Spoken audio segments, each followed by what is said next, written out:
महाराज, राम का वध करने का प्रथम अधिकार मुझे है, क्योंकि उसने मेरे पिता का वध किया है। मुझे माता के वचनों की आन रखनी है। महाराज, मेरी माता ने प्रण किया है, जब तक मैं राम का सर काट कर नहीं लाऊंगा, तब तक अपने पिता का तर्पण नहीं कर सकता। हम तुम्हारी माता की भावनाओं का आदर करते हैं वीर मकराक्ष। वह जैसा कहे तुम वैसा ही करो, परंतु आज ही करो, नहीं तो हम स्वयं रणभूमि में जाने की बात सोच रहे हैं। हम इस युद्ध को लंबा नहीं करना चाहते।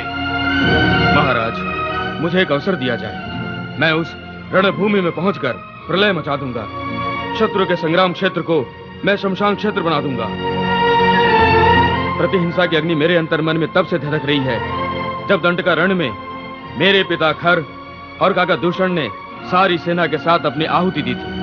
महाराज, आपको पता नहीं, मेरी माता ने मेरे पिता श्री खर के मरने के पश्चात आज तक अपने सुहाग को नहीं उतारा है। मृतक शरीर की आत्मा को शांति देने के लिए अभी तक तर्पण नहीं हुआ है। महाराज, मेरी माता का आज तक प्रण है कि जिस राम के बाण ने मेरे पति के प्राण लिए हैं, उसकी खोपड़ी में मैं जल भर के उसकी आत्म शांति के लिए श्राद्ध तर्पण करूंगी। आन है मुझे मेरी मां के आंसुओं पर, मैं अपनी मां का प्रण पूरा करूंगा।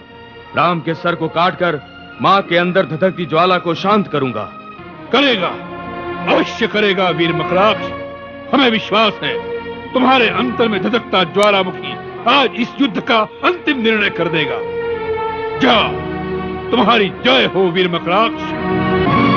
जय तो महाराज धीराज लंकेश रावण की होगी।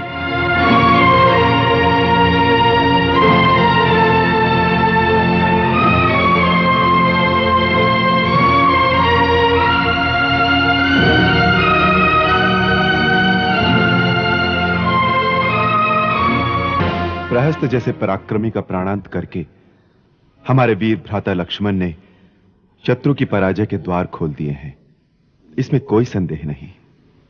पुत्र की मृत्यु के आघात से दिल मिलाकर रावण प्रतिघात के लिए भीषण प्रहार करेगा।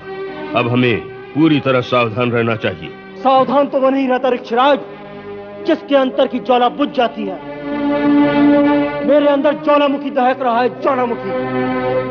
मैं रावण और मेघनाथ के आने की प्रतीक्षा कर रहा हूं।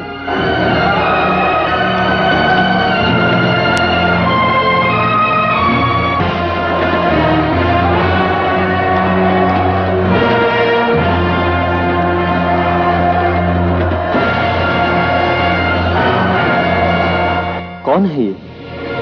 क्या रावण आ गया? नहीं, रावण नहीं। तो फिर ये है कौन? मकराक्ष। मकराक्ष कौन?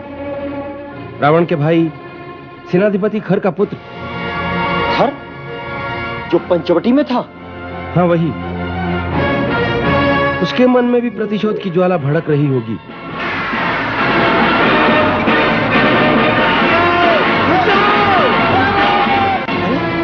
ये तो सब कुछ चीरता हुआ चला आ रहा है, परंतु अंगद ने इसे रोक लिया। वो परम योद्धा है लक्ष्मण, अकेले अंगद के बस का नहीं। अच्छी बात है, मैं सो जाऊंगा। तुम जो भी हो, मुझसे युद्ध किए बिना आगे नहीं जा सकते। मैं मच्छरों से युद्ध के लिए नहीं आया हूं। कहां है तेरा राम? मेरा युद्ध केवल राम से ही होगा। मेरा ये प्रण है, मैं राम का मस्तक लेकर ही जाऊंगा। राम का मस्तक मांगने कौन आया? इतनी बढ़-बढ़कर बातें बना रहा है, कौन है तू? तुम्हें मेरे नाम से क्या लेना? एक बार केवल राम को मेरे सामने लाकर खड़ा कर दो। कहां है तेरा राम? कौन हो तुम जो इतना भी नहीं जानते? जब भी श्री राम का नाम लिया जाता है, बड़े आदर से लिया जाता है। आदर तो वीरों का होता है, उसका नहीं जो कायरों की भांति कहीं मुंह छुपाए बैठा हो। जाकर उससे कहो, क्षत्राणी का दूध पिया हो तो वो आकर रणभूमि में सामना करे। उसे कोई युद्ध के लिए ललकार रहा है। कोई चूहा किसी शेर की गुफा के सामने आके पुकारे, बाहर आओ, मेरे साथ युद्ध करो, तो क्या शेर को हाथ जोड़कर उसके सामने आकर खड़ा हो जाना चाहिए? मूर्ख, जो जीवा श्री राम का अनादर करती है वो फिर बोलने योग्य नहीं रहती, उसी समय काट दी जाती है। तुम मुझे अज्ञानी बालक की भांति तर्क कर रहे हो, इसलिए मुझे तुम पर और तुम्हारी मां के आंसुओं पर दया आती है। मेरी मां एक राक्षस माता है। कुंवारी स्त्रियों की भांति रोना धोना नहीं जानती।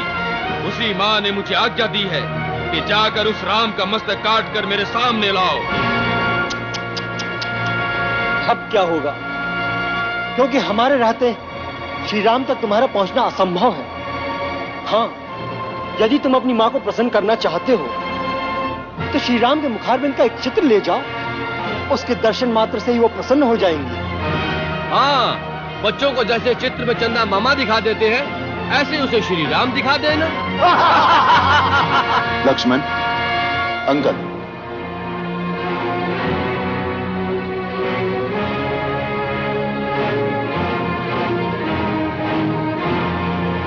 किसी वीर के संकल्प का उपहास करना वीरों को शोभा नहीं देता। राजकुमार अंगद, इस वीर ने हमें युद्ध के लिए ललकारा है और युद्ध की चुनौती स्वीकार करना ही सच्चे क्षत्रिय का धर्म है।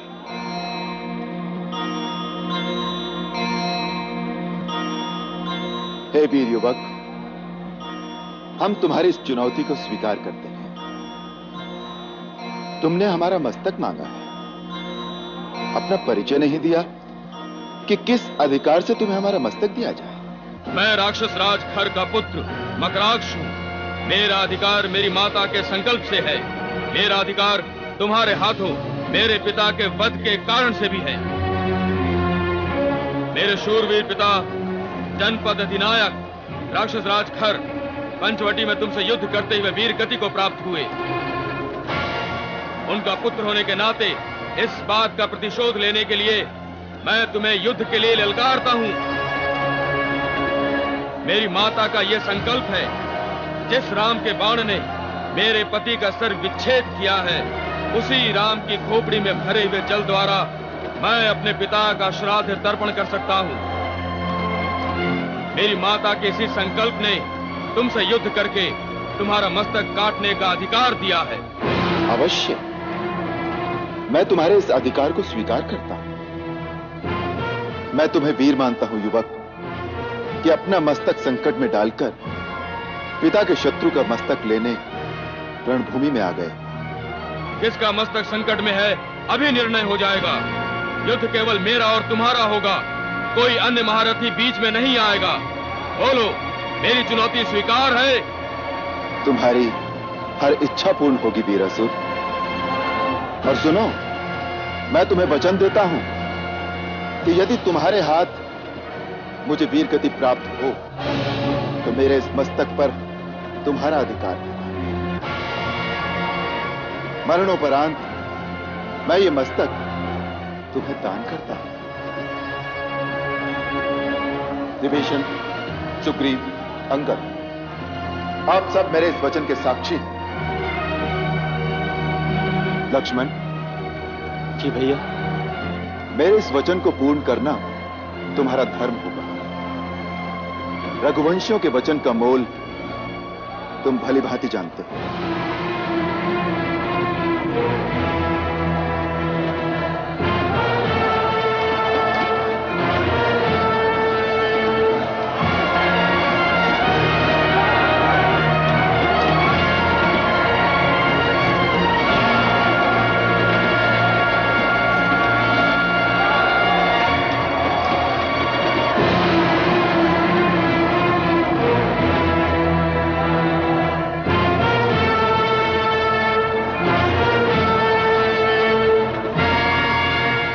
मकराक्ष, प्रथम प्रहार तुम करो।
यह तपस्या का फल।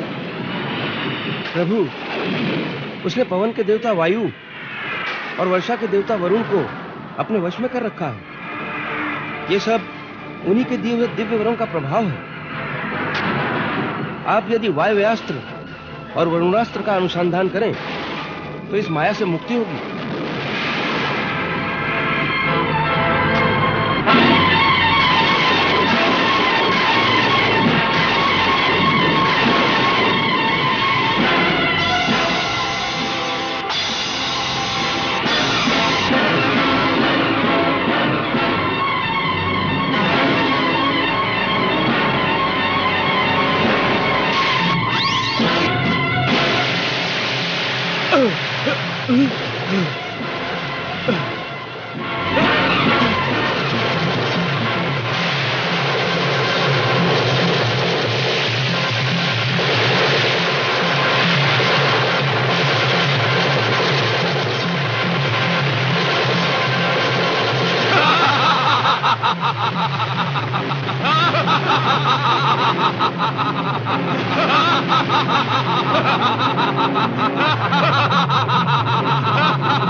आप तो मायापति हैं।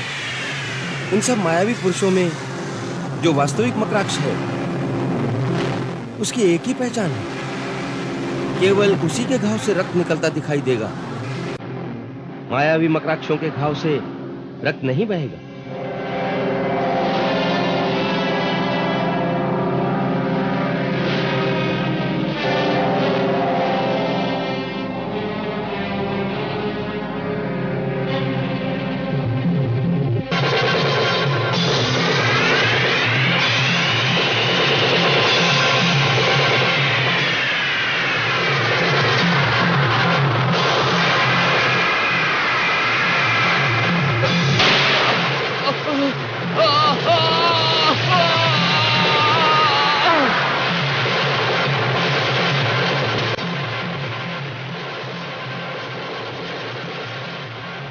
श्री राम प्रभु की जय। श्री राम प्रभु की जय। श्री राम प्रभु की जय। नहीं, जय इस वीर बांकुरे योद्धा की, इस मातृभक्त प्रचंड पराक्रमी की। मां के संकल्प पर अपने प्राण अर्पण करने वाले सपूत, तुम्हें राम प्रणाम करता है।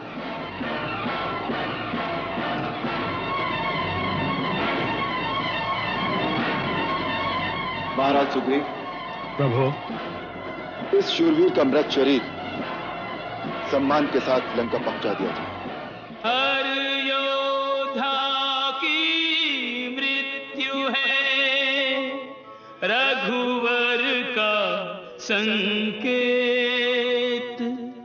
दुस्साहसी दुराग्रही किंतु न होए सचेत।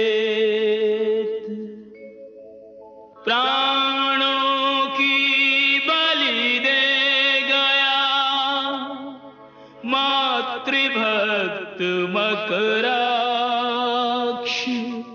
अभिमानी खल के खुले किंतु न ज्ञान गवाक्ष।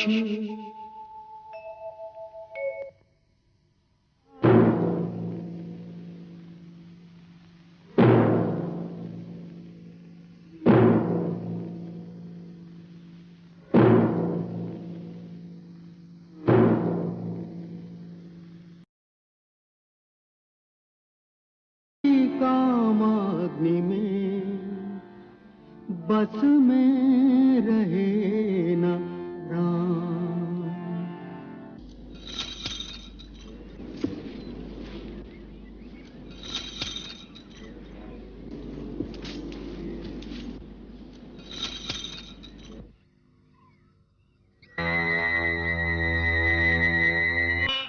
नमस्कार देवी। आपका परिचय? वैसे प्रकृति पुरुष के परिचय की क्या आवश्यकता? तुम पृथ्वी की परम तेजस्वी सुंदर पुरुष हो और मैं त्रिलोक सुंदरी नारी। हे त्रिलोक सुंदरी, मैं आपकी क्या सेवा कर सकता हूँ? मैंने तीनों लोक ही छान मारे हैं, परंतु अपने अनुरूप सुंदर, सचीला और वीर पुरुष आज ही देखा है। इस पृथ्वी पर न तुम जैसा कोई पुरुष है और न मुझ जैसी नारी। विधाता ने हम दोनों को एक दूसरे के लिए ही रचा है, इसलिए पति भाव रखकर मैं तुम्हारे पास आई हूँ। मैं इच्छा अनुसार रूप धारण करने वाली राक्षस कुल की राजकुमारी शूर्पणखा हूँ। मेरा नाम कामवल्ली भी है। राजकुमारी शूर्पणखा? हाँ, लंकेश्वर त्रिलोक विजय रावण का नाम तो तुमने सुना ही होगा। मैं ऋषि पुलस्त्य के पौत्र, महात्मा विश्ववा के पुत्र, महाराज महाबली विश्व विजयी तेजस्वी रावण मेरे भाई हैं। महाबली कुंभकर्ण और विभीषण भी मेरे भाई हैं। इस विशाल जनस्थान पर जिनका पूर्ण अधिकार है, वो पराक्रमी योद्धा खर और दूषण भी मेरे भाई हैं। देवताओं का कोषाध्यक्ष कुबेर भी मेरा भाई है। प्रसन्नता हुई परिचय पाकर, परंतु तुम्हारा परिचय नहीं मिला। तपस्वी के वेश में जटा धारण किए और धनुष बाण से सुशोभित तुम साधु भी दिखते हो और योद्धा भी। वास्तव में तुम हो कौन? देवी, देवताओं के समान पराक्रम वाले और परम धर्मात्मा महाराज दशरथ का नाम तो सुना होगा। मैं उन्हीं अयोध्या नरेश दशरथ का पुत्र हूँ, राम। राम? राम से किस काम की आशा लेकर असुर सुंदरी के कोमल चरण इस कुटिया तक आए हैं? प्रथम दर्शन से ही मेरा मन तुम में आसक्त हो गया है। तुम्हारे रूप यौवन से आकर्षित होकर खिंची चली आई हूँ। पति की भावना रखकर प्रेम अर्पण करने आई हूँ। मुझे अपनी भार्या के रूप में स्वीकार करो। इस पृथ्वी पर तुम जैसा पुरुष नहीं और मुझ जैसी नारी नहीं। हमारा संजोग अजोड़ होगा। आदरणीय असुरबाला, हे भद्रे, क्या तुम मेरी परीक्षा लेने आई हो? नहीं सिंह पुरुष, मैं आत्मसमर्पण करने आई हूँ। तुम्हारी सुंदर सजीली रूप में मुझे अपने सपनों का कंत मिल गया है। मुझसे गंधर्व विवाह रचाओ।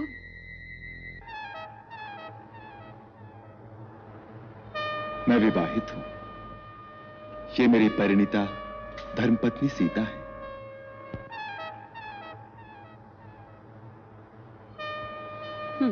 क्या रखा इस सूखी सड़ी काठ की पुतली सी क्षुद्र मानस स्त्री में? इसे तो मैं भी खा जाऊंगी। उसके बाद तुम दंडक बन के राजा बनना और मैं तुम्हारी प्राण प्यारी रानी। हाँ, यदि तुम्हें इस पर दया आती हो तो ये भी पड़ी रहेगी हमारी दासी बनकर। हमारे वन प्रदेश में एक नहीं अनेक विवाह रचा सकते हैं। किंतु मैं एक पत्नी व्रत ले चुका हूं, और फिर तुम जैसी स्त्री सौत का साथ कैसे सहन करेगी?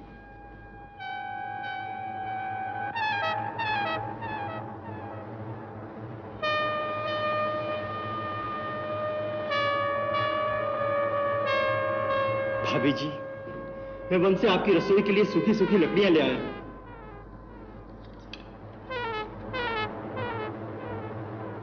ये कौन है तुम्हारी ही जैसा सुंदर और सजीला? ये मेरा छोटा भाई लक्ष्मण है। अकेला है? हाँ, वन में तो अकेला ही है। तो ठीक है, मैं इसके सन्मुख विवाह का प्रस्ताव रखूंगी। तुम स्वच्छंद विचरण करने वाली नारी ठहरी, तुम्हें मनमानी करने से कौन रोक सकता है? प्रयत्न करके देखो।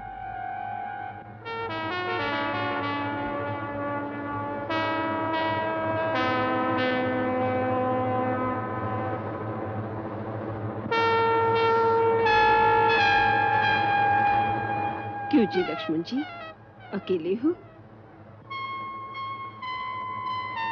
कहिए, आपको क्या कष्ट है? कष्ट नहीं, मैं तुम्हारे लिए सुख और आनंद का प्रस्ताव लेकर आई हूँ। अभी तो आप भैया से कुछ याचना कर रही थी। उस भाग्य ने मेरी बात का मोल ही नहीं जाना। कहता है मेरी स्त्री साथ है। छोड़ो उसे, मैं हर तरह तुम्हारे योग्य हूँ, तुम मेरे योग्य हो। मेरा परिणय प्रस्ताव स्वीकार करो। भद्रे, स्वामी को छोड़कर सेवक के पास क्यों चली आई? क्या तुम्हारी दृष्टि में स्वामी और सेवक में कोई अंतर नहीं? हे गजगामिनी, कहां तो तुम स्वामिनी बनने के सपने देख रही थी। मैं तो अपने बड़े भैया श्री रामचंद्र जी का दास हूं। मेरी संगनी बनकर भैया भाभी की सेवकाई करते करते थक जाओगी। रानी बनते बनते दासी क्यों बनना चाहती है? जाओ, वहीं जाकर अपनी मनोकामना की याचना करो। मैं यहाँ याचना करने नहीं आई। तुम दोनों भाई मेरे प्रेम प्रस्ताव को ठुकरा रहे हो, केवल एक शूद्र स्त्री के कारण। इसका तो मैं नामो निशान मिटा दूंगी। तुम्हारे सामने इसे अभी खा जाऊंगी।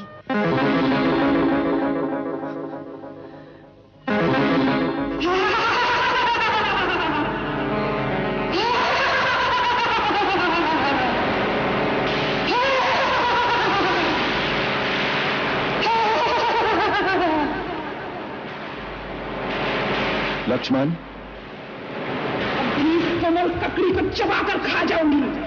तब तो तुम मेरे साथ विवाह करोगे।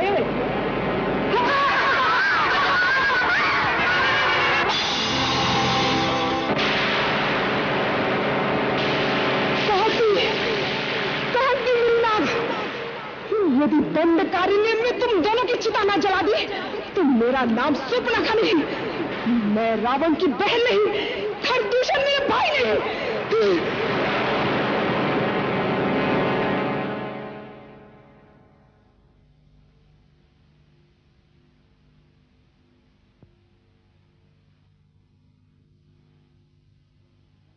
बेचारी अबला।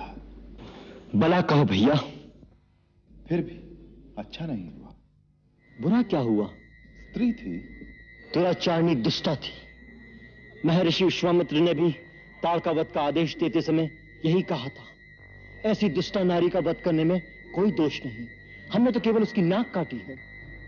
एक लज्जाहीन स्त्री जब कामातुर हो जाए तो उससे भयानक और कोई नहीं होता। वो तिरस्कृत होकर अपना और दूसरों का सर्वनाश कर सकती है।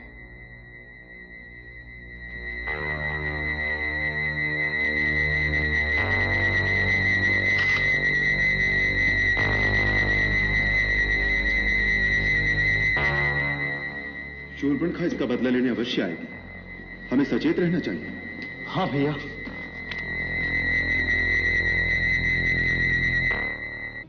दुहाई है, राजा घर की दुहाई है। तुम्हारे राज्य में एक अबला के साथ अत्याचार किया गया है। ये क्या? ऐसा घोर कर्म, ऐसा अत्याचार किसने किया है? इस दंडक वन में किसका साहस है कि हमारी बहन का अपमान करे? वो जो भी है, देव या असुर, उसने तुम पर हाथ उठाकर अपनी मृत्यु को ललकारा है। उस अभागे का नाम बताओ बहन। राम और लक्ष्मण। राम और लक्ष्मण? हाँ, राम और लक्ष्मण दोनों भाई अयोध्या के राजा दशरथ के पुत्र हैं, जो मुनि वेशधारे एक सुंदर स्त्री के साथ गोदावरी नदी के किनारे बसने आए हैं, जिन्होंने मुझे अकेली देखकर मेरे साथ ये दुर्व्यवहार किया है। यदि तुम मेरे सच्चे भाई हो तो मेरे अपमान का उनसे बदला लो। मेरे इस घाव को उन दोनों के रक्त से धोया जाए, तभी मेरे मन को शांति मिलेगी। दो मानव कुमारों का यह साहस, धरती पर रेंगने वाले मनुष्य होकर एक राक्षस कन्या पर हाथ उठाने की धृष्टता। महाबटभूषण, दंडकारण्य का गुप्त समाचार रखने वाले और वीर अकंपन, वो कौन है जिन्हें महाबली वीर घर का डर नहीं? राजन, हो न हो ये वही अयोध्या के दो राजकुमार होंगे जो देश निकाला पाकर वनों में दर दर भटकते फिर रहे हैं। दंडकारण्य के भीतरी भागों से यदा कदा समाचार आते रहे हैं कि दो क्षत्रिय कुमार तपोवन के ऋषियों की रक्षा कर रहे हैं। जो राक्षस उधर आता है वो उसे मार डालते हैं। सुना है उनके कारण राक्षसों ने तपोवन में ऋषियों का शिकार करना छोड़ दिया है। हमें पहले सूचना क्यों नहीं दी गई? ये सब कुछ हमारे राक्षस राज्य की सीमा के पार हो रहा था, इसलिए हमने आर्य ऋषियों की सीमा में जाना उचित नहीं समझा। सुना है बड़े अद्भुत वीर है दोनों, कुछ वर्ष पहले विराट राक्षस का जो वध हुआ था वो उन्होंने ही किया था। महाबली विराट को मार डाला? बड़े आश्चर्य की बात है। इसीलिए उनकी उद्दंडता बढ़ गई और वो जनास्थान की सीमा पर आकर बस गए। अर्थात हमें चुनौती दे रहे हैं, इसीलिए उन्होंने हमारी बहन का अपमान किया है। उन्हें हमारा भी भय नहीं। नहीं भैया, मैंने कितना कहा कि मैं राजा खर की बहन हूँ, लेकिन उन्होंने मेरी एक नहीं सुनी और आप तो परिहास किया भैया। परंतु तुम वहाँ करने क्या गई थी? मैंने देखा उनके साथ जो स्त्री थी वो अति सुंदर थी। तीनों लोकों में ऐसी सुंदर स्त्री और नहीं होगी। मैंने सोचा कि बड़े भाई महाराजा रावण के लिए इससे अच्छा उपहार और क्या होगा, परंतु वो दोनों भेड़ियों की तरह मुझ पर भड़क उठे। ये उनकी अंतिम भड़ास थी बहन। हम आज उन्हें यमलोक पहुंचाएंगे। दूषण, हमारा रथ मंगवाओ, हम अभी जाएंगे। महाराज, केवल 2 मनुष्यों को मारने के लिए आप स्वयं जाएंगे? तो ऐसा लगेगा जैसे कोई हाथी एक चूंटी मारने जा रहा है। मैं आज ही अपने 14 राक्षसों को भेजकर उन्हें मारकर आपके दरबार में उपस्थित करता हूं। अच्छी बात है कालभट्ट। अपने उन 14 सैनिकों से कहो कि वो पंचवटी की उस कुटिया का तिनका बिखेर दें। उन दोनों को जीवित या मृत किसी भी अवस्था में लाकर शूर्पणखा बहन के चरणों में डाल दें और उनकी सुंदर स्त्री को हमारे सामने उपस्थित करें। शूर्पणखा, तुम जाकर इन सब को पता बताओ। जाओ जाओ।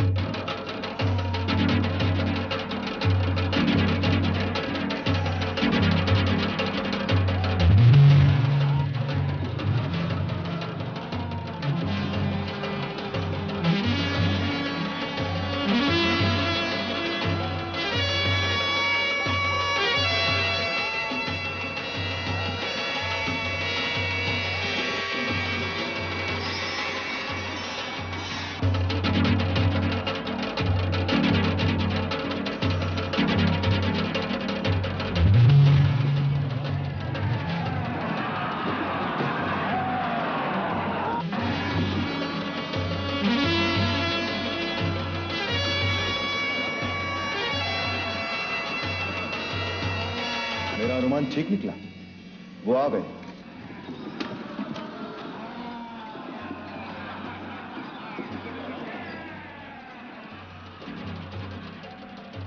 जनस्थान के राजा श्रीमान खर ने तुम्हें दंड देने के लिए हमें भेजा है और ये आज्ञा दी है कि जो सुंदर स्त्री तुम्हारे साथ आई है उसे उनकी सेवा में उपस्थित किया जाए। जी। तुम यदि उनकी शरण में चले जाओ तो हो सकता है तुम्हें दया करके छोड़ दे। अति उत्तम। 14 राक्षस बाण एक मारन हारा एक, देख राम को खलन के गए बल बुद्धि विवेक।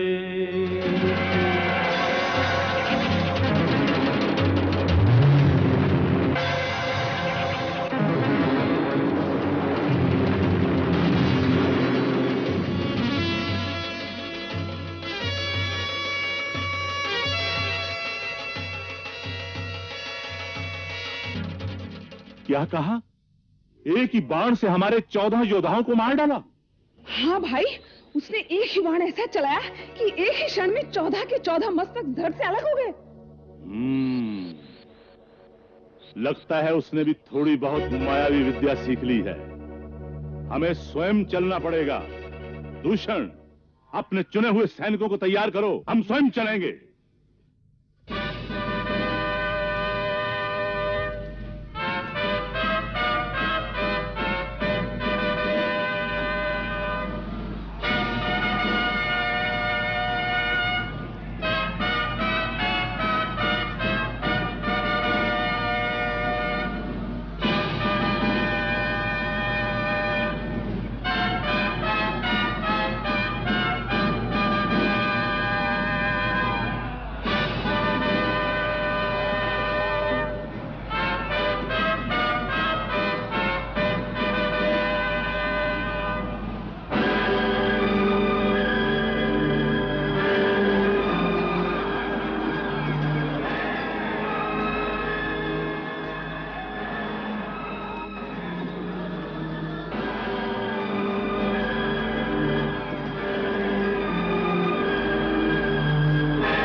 लगता है खरदूषण अब स्वयं सेना लेकर आए हैं। मैं अकेला ही जाकर उनको रास्ते में रोकता हूं, तुम यहीं ठहरो। भैया मैं भी साथ आता हूं। नहीं लक्ष्मण, हम दोनों यदि चले जाएंगे तो वो क्रूर राक्षसी सीता को अकेली पाकर आक्रमण कर देगी।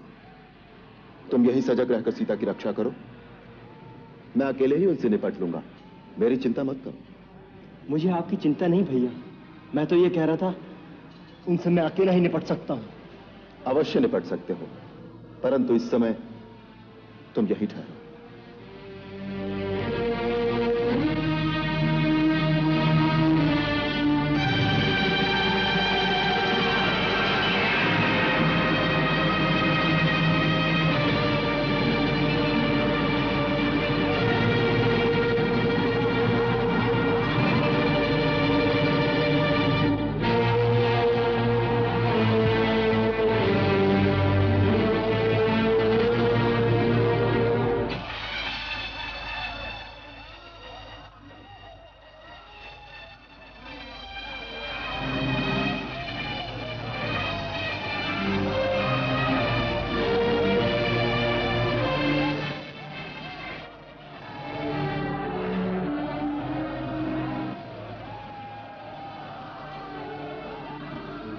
दंड मानव, तुम एक तुच्छ मनुष्य होकर हमारे राज्य की सीमा पर उत्पात मचा रहे हो। हम तुम्हें प्राण दंड देने आए हैं। ये धनुष बाण वहीं धरती पर रख दो और आगे बढ़कर अपने आप को हमारे हवाले कर दो। अभिमानी राक्षस, ये धनुष बाण हमने ऋषियों की आज्ञा से उठाया है, जिन्हें तुम्हारे राक्षस अकारण ही मार डालते हैं। अब ये बाण तुम्हारा और तुम्हारी सेना का संहार करके ही तुणीर में वापस जाएगा। हम डरकर शत्रु को एक बार भाग जाने का अवसर अवश्य देते हैं, क्योंकि रण में पीठ दिखाकर भागते हुए शत्रु पर हम प्रहार नहीं करते। जब प्राण बचाना चाहो तो अभी समय है। मुझे तुम्हारी मूर्खता पर हंसी आती है। अकेले ही मेरी सेना का और मेरा सामना एक साथ करना चाहते हो? मैं तुम पर दया करके अब तक चुप था, परंतु तुम दया के पात्र नहीं हो। दूषण, अपनी सेना को आज्ञा दो कि इसे जाकर घेर ले। जो आज्ञा। राम, ये सब मायावी और कपट युद्ध करने वाले हैं। इन्हीं के शस्त्र से इनका उत्तर दो।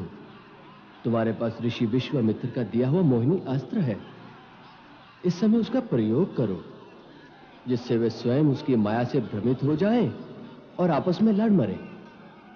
जो आज्ञा। के मानस आए अगस्त ने मोहनी अस्त्र को ध्यान करायो। मोहनी अस्त्र को ध्यान करायो।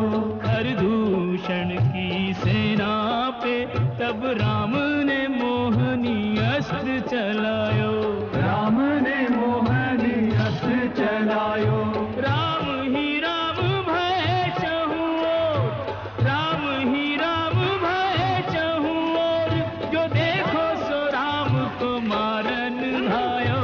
मरन लगे लड़ शत्रु परस्पर, कोई न राम के सन्मुख आयो। कोई न राम के सन्मुख आयो। कोई न राम के सन्मुख। अरे मूर्खो, ये क्या कर रहे हो? आपस में क्यों लड़ रहे हो? दूषण, ये क्या हो रहा है? भैया, हमारे योद्धा पागल हो गए हैं, आपस में ही लड़ मर रहे हैं।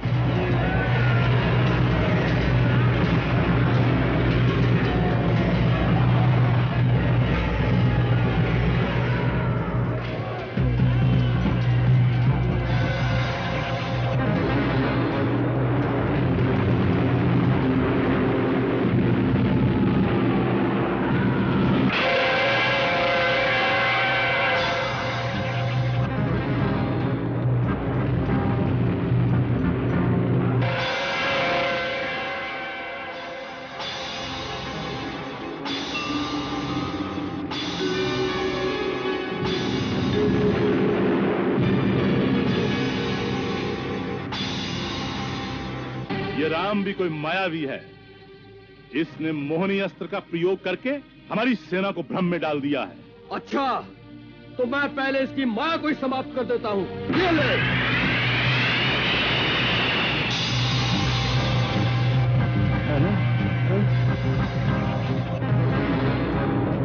अच्छा, तो बच इससे।